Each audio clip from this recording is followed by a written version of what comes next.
هنسمع بعض يا جماعه ولا ايه؟ هنسمع.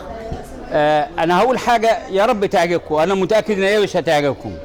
متاكد؟ لا انا متاكد انها مش هتعجبكم. النهارده ببرنامج سينما السياسه اسمحوا لي لاول مره ان انا اقدم نفسي كممثل وكمؤلد تقليد فنانين وممثلين. انا بقلد ممثلين وبقلد طيور وبقلد حاجات كتير جدا وبعمل دوبلاج صوت، فيا ريت النهارده يا رب اعجبكم. هنشوف الفنان زمن الفن الجميل الفنان توفيق الدقن. الو، صلاة النبي احسن واحلى من شرف مفيش. اي والله يا سيدي، تعالى يا حاج اسماعيل خش.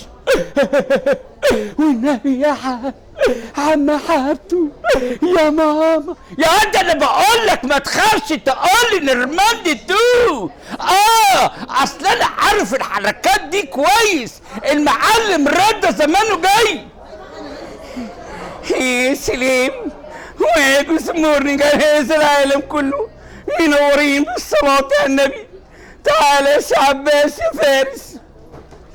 عادر يا زينة عادر، اصبر عليا شوية، خش شوية جوه. يا صلاة النبي احسن. يا سلام، الولية هماتي مكفرة سيئاتي، طول النهار نزل عليا بالاطباق لغاية لما كسر. يا ولد يا شيطان، مين اللي جاي هناك ده؟ زمان كنت عارفين ان هنومه كان لازم تتجوز، وتتجوز مين؟ لازم تعرفوا الكلام ده كويس.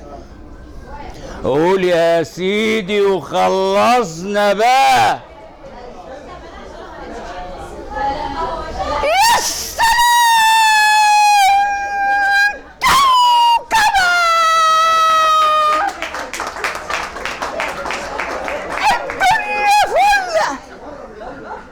الفنان البرنس.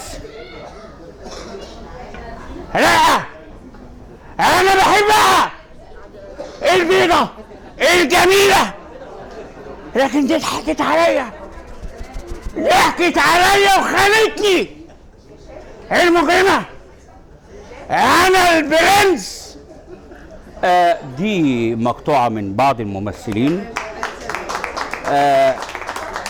انا عندي حوالي ممثلين كتير، بس انا يعني جبت ايجاز كده ان انا حبيت اعمل نوع جميل للاصدقاء اللي مشرفينا، رجال الاعمال، سيدات المجتمع المحترمات، وصاحبة الدعوة الجميلة هدوء هانم الحوفي، ومعالي سيادة اللواء اللي منورنا.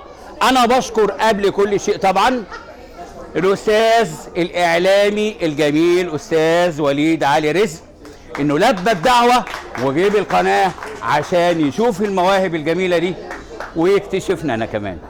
شكرا لكم والى اللقاء في سينما السياسه.